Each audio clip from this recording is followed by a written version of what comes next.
صحیح مسلم کی 6055 کی حدیث ہے، حضرت انس رضی اللہ عنہ فرماتے ہیں کہ ایک دن رسول اکرم صلی اللہ علیہ وسلم ہمارے یہاں تشریف لائے اور قیلولہ فرمایا۔ قیلولہ دوپہر کے وقت کھانا کھانے کے بعد آرام کرنے کو کہتے ہیں۔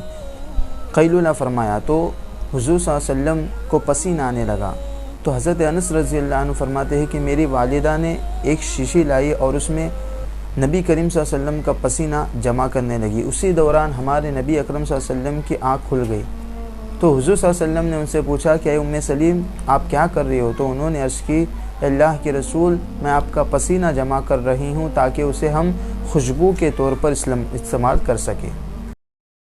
مقصد ہے کہ صحابہ و صحابیات کتنی ہمارے نبی سے محبت کیا کرتے تھے۔ آپ نے تو یہ بھی سنا ہوگا کہ صحابہ اکرام رضی اللہ عنہم ہمارے نبی اکرم صلی اللہ علیہ وسلم جب وضو فرماتے تھے تو وضو کا پانی بھی گرنے نہیں دیتے تھے، ایسی محبت کرتے تھے، ہے نا۔ محبت کہتے اسی چیز کو جس میں کیا ہے یہ نہ دیکھا جائے کہ سامنے والا کون ہے، کہاں سے ثابت ہے۔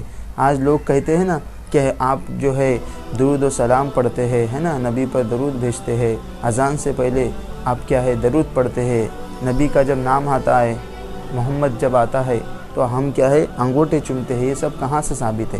تو ہم تو ہمارے نبی سے محبت کرتے ہیں، ہمیں ثبوت کی ضرورت نہیں ہے۔ پھر بھی جن لوگوں کو ثبوت چاہیے میں ان کو چند باتیں عرض کرنا چاہوں گا کہ جب ہم جو ہے ہمارے نبی کا نام آتا ہے اشہد ان محمد رسول اللہ، تو ہم جو یہ انگوٹھے چومتے ہیں یہ کہاں سے ثابت ہے اور کس کی سنت ہے؟ تو بتاتا چلو حضرت آدم علیہ السلام جب چلتے تھے تو ان کے پیچھے کچھ آوازیں آتی تھی، تو حضرت آدم علیہ السلام نے اللہ کی بارگاہ میں عرض کیا اللہ کے رسول میرے پیچھے سے کون سی آوازیں آتی ہے؟ تو اللہ نے انہیں بتایا کہ آپ کے پشت میں میرے نبی اکرم محبوب صلی اللہ علیہ وسلم کی نور ہے، آپ کے پشت میں۔ تو حضرت آدم علیہ السلام نے عرض کیا اللہ کے رسول اے اللہ میں اس نور کو دیکھنا چاہتا ہوں، تو اللہ نے اس نور کو ان کے انگوٹھے میں ہے نا انگوٹھے میں منتقل کر دیا، اور تو انہوں نے انگوٹھا کیا ہے چوم لیا۔ تب سے کیا ہے حضرت آدم علیہ السلام کی سنت بن گئی انگوٹھا چومنا۔ اور اب آپ کہیں گے کہ حضور صلی اللہ علیہ وسلم نے تو اس کو نہیں کہا، یا حضور صلی اللہ علیہ وسلم کے زمانے میں یہ عمل میں نہیں آیا، تو آپ کو بتاتا چلوں کہ حضرت ابوبکر صدیق رضی اللہ عنہ نے بھی ایک دفعہ کیا ہے نبی اکرم صلی اللہ علیہ وسلم کی موجودگی میں یہی عمل کیا، تو نبی اکرم صلی اللہ علیہ وسلم نے انہیں منع نہیں فرمایا۔ اس سے پتہ چلتا ہے کہ ہمارے نبی کو بھی یہ عمل پسند تھا۔ اور رہی دوسری بات کہ ہم جو ہے صلاۃ و سلام کرتے ہیں، تو یہ کیوں کرتے ہیں؟ تو یہ بھی ہمارے محبت کی ایک نشانی ہے، کیونکہ ہمارے نبی نے ارشاد فرمایا لا یؤمن احدکم حتی اکون احب الیہ من والدہ وولدہ والناس اجمعین، یعنی تم میں سے کوئی اس وقت تک کامل مومن نہیں ہو سکتا جب تک اپنے والدین، اپنے بیوی بچوں اور تمام لوگوں سے سب سے زیادہ مجھ سے محبت نہ کرے۔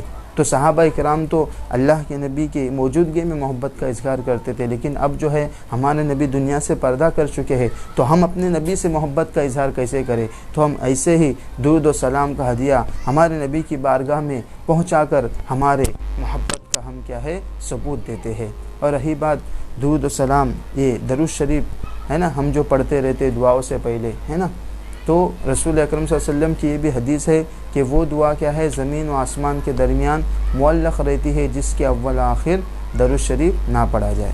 تو بتانے کا مقصد ہے کہ محبت کا تقاضا ہے نا، جتنی آپ کیا ہے محبت کریں گے، جتنا آپ کیا ہے درود و سلام پڑھیں گے، تو اتنا آپ کیا ہے قیامت کے دن ہمارے نبی سے قریب رہیں گے۔ ہمارے نبی کی یہ بھی حدیث ہے کہ جو دنیا میں مجھ پر سب سے زیادہ درود پاک پڑھیں گا وہ قیامت کے دن مجھ سے سب سے زیادہ قریب رہیں گا۔ یہی وجہ ہے کہ ہم اذان سے پہلے، اقامت سے پہلے دعاؤں سے پہلے زیادہ سے زیادہ ہم درود پڑھتے ہیں تاکہ قیامت کے دن ہمارے نبی کا ہمیں قرب حاصل ہو۔ اللہ تبارک و تعالیٰ سے دعا ہے کہ ہمیں اور آپ سب لوگوں کو ہمارے نبی کی سچی محبت عطا فرمائے۔ آمین ثم آمین۔ السلام علیکم ورحمۃ اللہ وبرکاتہ۔